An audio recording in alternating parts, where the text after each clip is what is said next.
it sounds like you have a lot of experience with the preschool years. So yeah, it's a subject I'm particularly also interested in, because I feel like it's such a foundational time in their life. And I think you mentioned that in your questionnaire, because it's almost like you're setting them up for the rest of their school years. And I was wondering if you could talk more about that, because I just feel like that's such an important point you touched upon in your questionnaire. It is really important. I felt like when I was teaching the kids that they remembered every single thing, every look, every single thing that happened throughout the day. And I realized everything I was saying could be remembered. If it was, it would be the rest of their lives. They would just remember. So I was very careful what I said, or showing like, oh, anything on my face. And so that was kind of a good discipline. And then I remembered parents telling me that kids would repeat things that I said. I thought, oh, and I became more and more vigilant of that, realizing that they were going to, they're such sponge. Well, they're always sponges. We're always sponges, but imprint was really made with them. And they were so excited to be in preschool, and first time kind of away from family, parents, mostly speaking. And so they would adapt, or I would sort of be the person they would attach onto. And it was a very important role, because they would learn trust. Trust would come, the beginnings of trust, although I think trust is earlier, but it's learning more trust. Oh, I trust that lady. That's my teacher. I trust her. And so to help them develop that and feel safe, that I saw that as really a good thing to give them. Would you say it's more about a way of being at that age, about being with them, or is it more about doing like activities and keeping them busy, or both? Oh, that's a good question. It's both, because mostly at that age they're just observing and figuring how they relate to everything around them. But I found the way, because it is the physical years and movement is big. So a couple of things began to happen, just a natural evolution. Like I had to take all the California credential classes to be preschool. That's even for our private school here, you had to do that. I think Washington does too.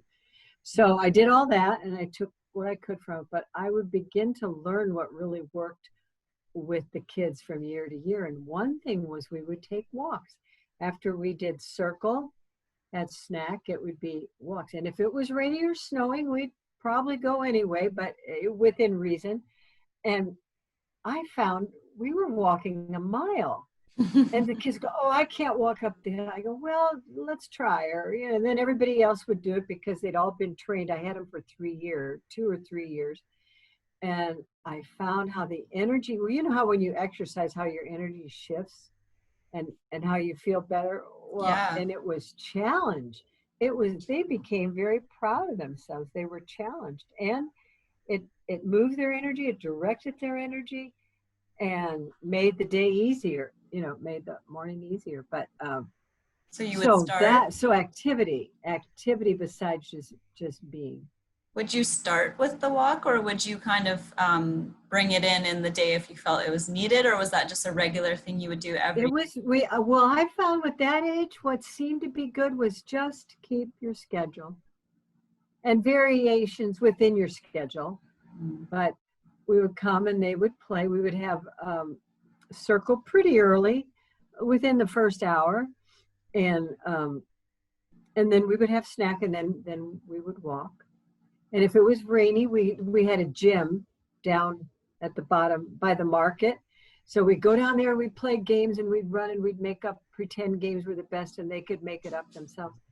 But for circle time, when I first started doing that, one day it was just chaos. Oh, how am I going to do this? How am I going to keep them engaged here in circle? Because that day's story wasn't enough. Everything we did. So I said, okay, we're going to do quiet bodies. Everybody sit down in the circle. And they did it. And they just sat, like I said, just in yoga, straight spine, your hands in your lap. And um, they all did it and they loved it. And from that day forward, I realized that they could really do it. And then I began to add yoga postures, more and more yoga postures, like especially animals, like frog leaping and then just any yoga postures. I had these deck of cards and everybody would pick their yoga posture and we would do it, standing and balancing and just all kind of yoga postures. And that would get them centered. And we'd do a story and then we'd end with quiet bodies. And by the end of the school year, it could be 3 minutes. 3 minutes is a long time for 3 and 4 year olds. Can you explain a bit more about the quiet bodies and where that came from, and explain what it is exactly? Well, I knew I wanted to do a little meditation, but how do you do that with 3-year-olds? So that's why one day when it was chaos, I just sort of prayed. I sort of had a master, what do I do? And then I just went, we have to for survival. The kids are not having fun. I'm not having fun. So just sitting down in yoga posture, and they did it. And then I began to watch over the years how the kids would get quiet and closer. At first, they may not close their eyes. Then when they did, I could see them just getting in touch with their self, with their heart. They became very quiet and still. And I never said things like, this is what we're doing and we're breathing and what did you do? And because if you said, what did you see? Then everybody would say, I saw a star, I saw this. So I never said anything. We just did it and then we were done. And, we would have a snack. But during that time, it wasn't anything that I instructed as much as just, okay, close your eyes. I didn't even do a candle. I just found that the kids would close their eyes. A couple of them never would, but that was okay because they got as far as they could with sitting still. But closing their eyes, I could just see them find that quiet place, which really is in infants, everybody, that quiet. We know that that's everybody. Everybody has that quiet place to find. And they did. It was sort of automatic because they didn't have a lot of stuff. And the more we did it and built on the habit, and then the next year I would lose the kindergartners, but then I would get new kids and I'd have the kids that knew how to do quiet bodies from last year. And the momentum built after 15 years. It was funny how it worked, but the kids would, oh, this is what we do. Oh yeah, this is preschool. And then I just saw them getting more and more quiet. And I realized, I also had this thought, I'm just rambling here, so I hope you can edit all this. No, that's fine. Just don't put all this, this is just, I'm just rambling. Take what you want. But one day I thought, oh my gosh, if nothing else is happening, when this boy or this girl are 40 years old and they're in a crisis, maybe, just maybe, oh, I heard this story, somebody doing it from Sunday school. They're going to say, wait a minute, I remember a time in preschool when I felt a deep peace. What was I doing? I was meditating. I'm going to be quiet. They just might be able to draw on that experience. One little boy, his mom told me, they went to the river. He sat down on the rock and he said, I have to do quiet bodies for a minute. And then I began to hear these good stories. I go, of course, they know what it's about and they're drawing on that experience and applying it to how it fits for them. Anyway, so wow. I just thought, well, who knows when that group of those 15 years worth of kids, when they get older and they go, oh, I remember that felt really good. That's what they're going to think. What felt good? What gave me peace? Because I really think I have a lot of, I don't know where my pictures are now, but Irene's probably got lots, but you could just see by their face what, that peaceful. Did a lot of other teachers adopt that in other classrooms, or was it Well, I think Nirani one? always did some farm. Yeah. And I think they did. I think it continued. And after I had the preschool kind of trained, as you might say, it was kind of easy to keep going with that for teachers, I think. But then, okay, so then you'd have the kids as pretty peaceful, or build every day. It took all year, but there'd be a certain piece. So what do you do with that directed energy? We would have a story and a snack, because quiet buddies would be the last thing we did in circle. We would do. I had these great Chautauqua Tale books, the best books, and they had good pictures. And we would tell the story, and then yoga postures, then quiet buddies, but then snack, and just I would find good books, and I could tell which ones were good that the kids responded to, and something with a message or fun, message or fun, something that was uplifting in some way.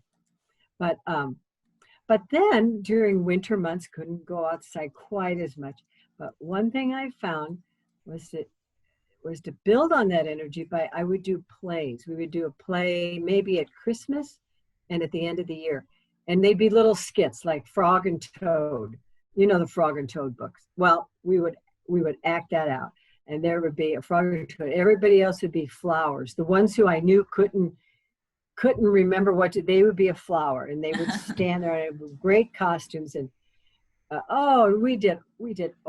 And some of them, when I had kids that really could step up to the plate, we did kind of complicated plays, and I go, and then I'd try to get an adult or a high school. I'd have a lot of high school helpers then, and I'd say, okay, so all the animals are in bed, and all the kids are animals. So you sit there, and they'll all sit with you. There was ways to play with it, so we could actually get through a skit, and parents would come, and we'd have a potluck. And oh my gosh. But that, and I go, oh my gosh, it's so much work. But it served me in the sense that the kids had a direction, and it was important, and they knew it.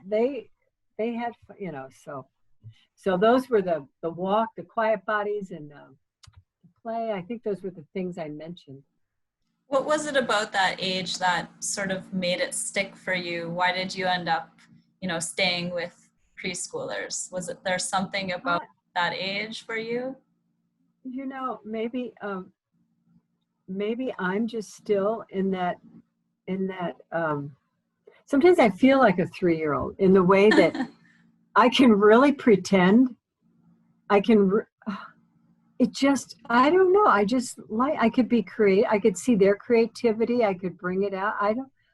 Who knows why, but I would often say, I'm acting. I can relate to that. I like a 3-year-old. So I don't know, but their pretend and their openness and their unassuming attitudes and just their joy, and being the first teacher.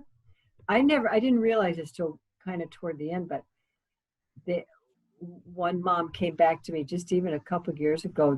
Her daughter's she graduated, and somebody said, well, what do you want to be? And the daughter said, I want to be a preschool teacher. She was like almost 18. And point to that is there's no stuff you have to work through. The kids are just open to you, and they're happy. They think it's so great to be there. And they might go through a thing where they miss their mom and dad a little bit, but that was easy because they believed. There was no questioning. I didn't have to work with, I'm sure I had to work with some attitude behavior, but mostly they were so open to being there. I didn't have to work through any, I don't like this, I don't like school, I don't want to do that anymore kind of thing. So that must be so refreshing to just be around kind of openness. Yeah.